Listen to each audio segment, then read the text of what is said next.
Let me go back and talk to you about Mark 11:24. I think I was 22. Young boy in my church came up to me and says, "Look, preacher, look, I've found something. Jesus said I can ask him for anything." I remember saying to him, "Well, you gotta know which ones Jesus meant, which one maybe he didn't mean." He said, "Preacher, you got a book which tells me the ones that Jesus meant and which ones he didn't mean?" And I had to say to him, "I don't have that kind of a book." And you know, that messed up my entire life. I went to the elders of the denomination I was in, and several other people said, "Y'all got a book that I can talk to this boy about?" They said, "No." I said, "Well, then we got to believe it. We got to believe what Jesus said." So I want to go back to that.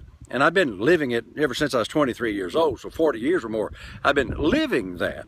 Jesus said, "What things soever you desire, when you pray, believe that you receive them." So the decision as to what you're going to have is up to you. It's not up to God to say, "Well, you know, he needs a better car and I'm going to give him one." It's not up, I'm going to go further than that. It's not up to God to say, "Well, you know, he needs an airplane to do his ministry." And no, I got it because I believed God for it. You know, somebody says, "Well, I guess the Lord wanted me to have a fat, ugly wife." It ain't for me, baby. I want you to know my wife looks better than she did when I married her 48 years ago, and we're both on the increase, getting old and ugly and not having a good time.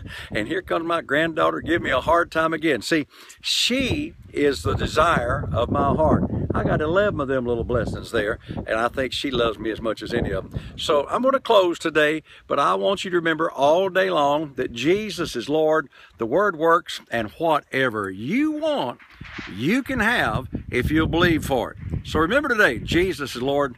Thank God, the Word, it works. In the name of Jesus.